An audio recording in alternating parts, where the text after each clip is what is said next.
Hello friends, welcome to my YouTube channel Sandeep Infotech. आज इस video में मैं आपको बताऊंगा प्रधानमंत्री जीवन ज्योति बीमा योजना के बारे में। फ्रेंड्स, ये एक सेंट्रल गवर्नमेंट के द्वारा लाइफ इंश्योरेंस स्कीम लॉन्च किया गया था 2015 में, जिसमें किसी भी वजह से डेथ होने पर फैमिली मेम्बर या जिसे भी आप नॉमिनी बनाते हैं उसे 2 लाख रुपये मिलते हैं।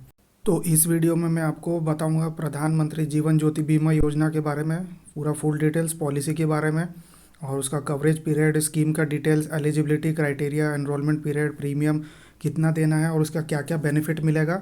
तो इसके लिए और भी पूरा डिटेल्स जो भी है सब इस वीडियो में हम आपको बताने वाला हूँ। तो चलिए वीडियो स्टार्ट करते हैं। तो जैसा कि आप देख सकते हैं यहाँ पर मैंने इस पीडीएफ को ओपन कर लिया हूँ। चलिए आगे देखते हैं डिटेल्स क्या क्या है, इसके रूल्स क्या क्या है। तो सबसे पहला पॉइंट है, देखिए डिटेल्स ऑफ स्कीम है। प्रधानमंत्री जीवन ज्योति बीमा योजना एक लाइफ इंश्योरेंस स्कीम है फ्रेंड्स, सेंट्रल गवर्नमेंट की तरफ से इंडियन सिटीज़न के लिए, जिसमें किसी भी वजह से डेथ होने पर या ये इंश्योरेंस काम आता है। ये insurance scheme all over India सभी सिटीजन्स और सभी सिटीजन्स के लिए है और ये इंडिया के सभी बैंक्स में अवेलेबल है। उसके बाद नेक्स्ट पॉइंट है, देखिए स्कोप ऑफ कवरेज। दो जो कवरेज है इसमें, इस स्कीम में, इस स्कीम को लेने के लिए आपकी एज 18 से 50 साल के बीच में होनी चाहिए। इसमें एक सेविंग बैंक अकाउंट होना चाहिए आपके पास। सेविंग बैंक अकाउंट वो भी आधार से केवाईसी वेरीफाइड होना चाहिए। लेकिन अगर आपके पास अलग अलग बैंक्स में सेविंग अकाउंट्स है, अगर 3-4 अकाउंट है या 5 अकाउंट है, तो उसमें से किसी एक बैंक अकाउंट में आपको सिर्फ ये स्कीम अवेल करने का मौका मिल सकता है। सिर्फ एक ही में आप इसको इंश्योरेंस ले सकते हैं। उसके बाद आप नेक्स्ट में देख सकते हैं एनरोलमेंट पीरियड जो बता रहा है यहाँ पर। इस स्कीम को आप साल में कभी भी ले सकते हैं। ये स्कीम सिर्फ साल में 1 साल का रहता है और इसका पीरियड स्टार्ट होता है 1 जून से लेकर 31 मई का। इसका जो भी पीरियड रहता है वो 1 जून से लेकर 31 मई तक रहता है फ्रेंड। इसका फिर एनरोलमेंट मॉडलिटी में बता देता हूँ आपको इसके बारे में। जैसा कि मैंने आपको बताया कि इंश्योरेंस स्कीम 1 साल का रहता है, तो आपको अपने बैंक जाके फॉर्म भर के, उसको फॉर्म में एक सेक्शन रहता है ऑटो डेबिट का, उसको कंसेंट दे देना पड़ता है। या इसका मतलब ये है कि उस फॉर्म में आप में ऑटो डेबिट का कंसेंट देने से आप बैंक जो है आपके अकाउंट से एक जो जितने का भी प्रीमियम है वो अपने आप डिडक्ट कर लेता है, ताकि आपको बार बार रिन्यूअल करने के लिए बैंक जाना ना पड़े। उसके बाद देखिए फ्रेंड्स, ये जो भी प्रोसेस है मैं आपको अच्छे से पूरा फुल डिटेल्स में बता दे रहा हूँ। इंश्योरेंस जो भी आपको लेता है, जिस डेट से भी आप इंश्योरेंस के लिए एनरोल करते हैं, उस डेट से 45 दिन तक एक आपका लीन पीरियड रहता है। इसका मतलब है एनरोलमेंट करने के 45 दिन के अंदर अगर नेचुरल डेथ होता है तो ये बेनिफिट आपको नहीं मिलेगा। लेकिन एनरोलमेंट के 45 दिन के अंदर, अगर 45 दिन के अंदर आपका एक्सीडेंट से डेथ होता है, तो आपके नॉमिनी या जिस जो भी फैमिली मेम्बर में आपने जिसको भी नॉमिनी बनाया होगा उसको ये बेनिफिट मिलेगा। आप इस जो इंश्योरेंस है इसमें किसी कारण से कंटिन्यू नहीं कर पाते, इस प्रीमियम को नहीं दे पाते हैं, तो ये इंश्योरेंस आपके लिए डिसकंटिन्यू हो जाएगा। लेकिन आप इसमें फिर से इंश्योरेंस में एंटर कर सकते हैं, फिर से रीज्वाइन कर सकते हैं ये वाला फ्रेंड्स, प्रधानमंत्री जीवन ज्योति बीमा योजना। लेकिन फिर से आपको प्रीमियम स्टार्ट से फिर से भरना पड़ेगा और फिर से आपको 45 डेज़ का लीन पीरियड में आपका रहेगा। लेकिन आप यही ध्यान रखिए, जो भी आपका अगर एक्सीडेंट के थ्रू 45 डेज़ के अंदर अगर आपका डेथ हो जाता है, तो आपने जिसको भी बनाया होगा वो नॉमिनी, तो उसको मिलेगा बेनिफिट। और 45 डेज़ के बाद ही नेचुरल डेथ का कवर इस इंश्योरेंस में मिलता है फ्रेंड्स, आप ये बात ध्यान रखिए। उसके बाद बात कर लेते हैं बेनिफिट की। इस स्कीम का बेनिफिट कितने का है।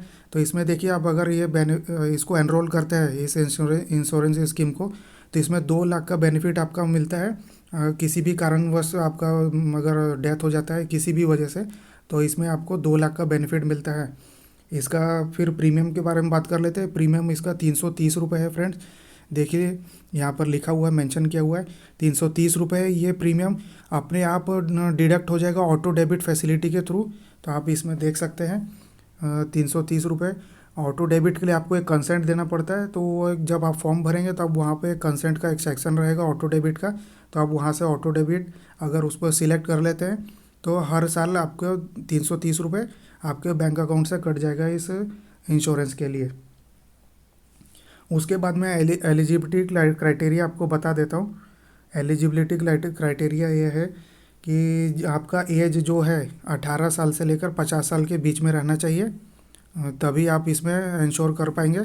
और अगर आपका नियरेस्ट जो बर्थडे है लास्ट में, अगर 50 साल के आप से 50 साल के आपके पास आसपास आपका उम्र है, तो नियरर बर्थडे जो है वो आपको वहाँ से माना जाएगा।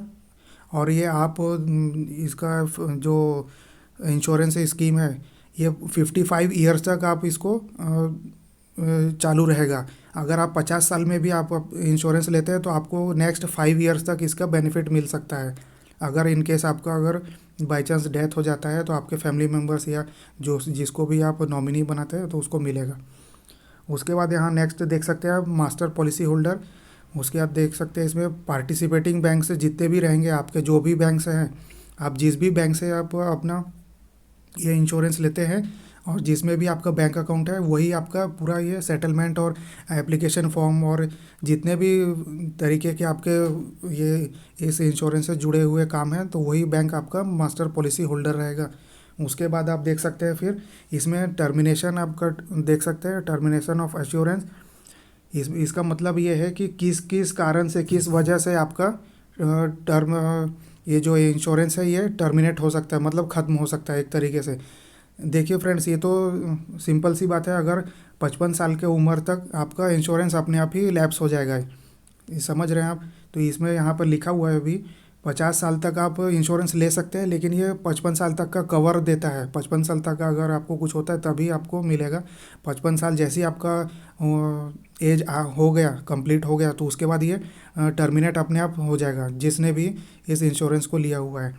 या फिर आपका टर्मिनेशन का एक कारण और हो सकता है, अगर जिस बैंक से आपने बैंक अकाउंट से आपने इस इंश्योरेंस को लिया है, अगर वो बैंक अकाउंट बंद हो जाता है किसी भी कारण से, या आप उसमें पैसे नहीं रख पाते हैं, या किसी भी कारण से अगर बंद हो जाता है, तो ये आपका इंश्योरेंस भी आप उसी समय बंद हो जाएगा। उसके बाद आप देख सकते हैं अगर आपने LIC में भी, LIC इंडिया जो है, LIC में भी आपने प्रधानमंत्री जीवन ज्योति बीमा योजना LIC के पास भी खोल रखा है, या फिर और किसी बैंक के थ्रू भी खोल रखा है, 2 जगह से आपने खोल के रखा है, तो भी उसमें भी आपको अगर किसी एक बैंक से ही आपको किसी एक इंस्टीट्यूशन से ही आपको इसका बेनिफिट मिलेगा। दोनों में से आपको नहीं मिल सकता, या तो LIC की तरफ से मिलेगा या बैंक की तरफ से भी मिलेगा। दोनों की तरफ से आपको एक साथ नहीं मिल सकता है। तो इसमें अगर आपको ज़्यादा परेशानी या तकलीफ़ होती है तो आप बैंक में इसका संपर्क कर सकते हैं, वहाँ पर इसका इन्फॉर्मेशन पूरा निकाल सकते हैं। और एक बता देता हूँ, इसमें जो टर्मिनेशन होने का कारण है, इसमें इंश्योरेंस कवर आपका किसी भी टेक्निकल रीज़न से या फिर एडमिनिस्ट्रेटिव इशू की वजह से अगर आपका कुछ गड़बड़ पाया जाता है आपके फॉर्म में या आपके बैंक अकाउंट में, या आधार कार्ड से आपका अकाउंट नंबर आपका जो भी बैंक अकाउंट है, सेविंग्स अकाउंट, वो वेरीफाई नहीं है, तो उस वजह से आपका ये लैप्स हो सकता है, मतलब ये टर्मिनेट हो सकता है। उसके बाद आप देख सकते हैं उसके बाद आप देख सकते हैं यहाँ पे एडमिनिस्ट्रेशन में है लिखा हुआ है, तो आपको यहाँ पर सिर्फ एक काम करना है। बैंक जाने के बाद आपको बैंक में इस फॉर्म के लिए अप्लाई करना है। आपको उनसे ऑफिसर से, बैंक ऑफिसर से मांगना है ये फॉर्म, एप्लीकेशन फॉर्म प्रधानमंत्री जीवन ज्योति बीमा योजना का, उसको फिलअप करना है। आपको वहाँ पर एक कंसेंट भी देना है। यहाँ पे आप देख सकते हैं ऑटो डेबिट प्रोसेस यहाँ पर लिखा हुआ है। एक कंसेंट का फॉर्म रहता है, वो पूरा एप्लीकेशन आपका नाम, मोबाइल नंबर, एड्रेस, जितना भी आपको वहाँ पर पूछेगा तो वो सब फिल कर देना। वहाँ पे एक सेक्शन रहेगा ऑटो डेबिट का, ऑथराइजेशन आपको दे देना है, ताकि ड्यू डेट से पहले आपका हमेशा ये आपके अपने आप ये इंश्योरेंस जो है वो कट जाएगा। उसके बाद आप देख सकते हैं आपको हमेशा हर साल आपके बैंक अकाउंट में कुछ ना कुछ अमाउंट आपको यहाँ पर रखना पड़ेगा, नहीं तो आपका वो टर्मिनेट हो जाएगा। एक कारण ये भी रहता है फ्रेंड्स। और आपको बार बार रिन्यूअल करने के लिए बैंक जाने की ज़रूरत नहीं पड़ेगी, अगर आपने ऑटो डेबिट प्रोसेस का वहाँ पर इसका ऑथराइजेशन आपने कंसेंट मतलब दे दिए उस फॉर्म में, तो आप इसके बाद मैं आपको बता देता हूँ। इसमें फिर आप देख सकते हैं यहाँ पर लिखा हुआ enrolment of form auto debit authorisation form consent declaration form आपको एक प्रिस्क्राइब प्रोफॉर्मा में है, यहाँ पर आप देख सकते हैं। और ऑब्टेन्ड और रिटेन्ड बाय पार्टिसिपेटिंग बैंक, आप बैंक के तरफ से ये सब लेके उसको फॉर्म फिलअप कर दीजिए। और जो भी उसके साथ बैंक ऑफिसर आपको जो भी डॉक्यूमेंट्स लगाने बोलता है वो उसको लगा दीजिए। और जैसे ही आप फॉर्म भर देंगे तो आपको एक एक्नॉलेजमेंट स्लिप मिलेगा। एक्नॉलेजमेंट स्लिप जो है वो कम आपका इंश्योरेंस सर्टिफिकेट भी है, आप ये भी ध्यान रखिए। एक उसमें से जो पेज आपको एक फाड़ के मिलेगा तो एक सर्टिफिकेट ऑफ इंश्योरेंस भी है आपका, और एक्नॉलेजमेंट स्लिप भी है वो। आप इसको इस बात को ध्यान में रखिए। तो फ्रेंड्स आप इस देख सकते हैं पूरा मैंने आपको बता दिया क्या क्या आपका डिटेल्स प्रोसीजर है, आपका इसमें कवरेज कितना पीरियड का रहता है, एनरोलमेंट पीरियड कब करना है। 1 जून से लेकर 31 मई के बीच में आपका कभी भी एनरोलमेंट कर सकते हैं। इसको आपको फॉर्म भर के ऑटो कंसेंट आपको वहाँ पे मतलब ऑटो डेबिट आपका एक सेक्शन रहेगा, तो आप उसको चूज़ कर लेना है। तो उसमें उसको सिलेक्ट करने के बाद आपके अकाउंट से अपने आप हर साल 330 रुपये कट जाएगा। आप यहाँ पर देख सकते हो ऑटो डेबिट फैसिलिटी के थ्रू 1 इंस्टॉलमेंट साल में सिर्फ आपका 330 रुपये कटेगा, वो भी एक बार कटेगा।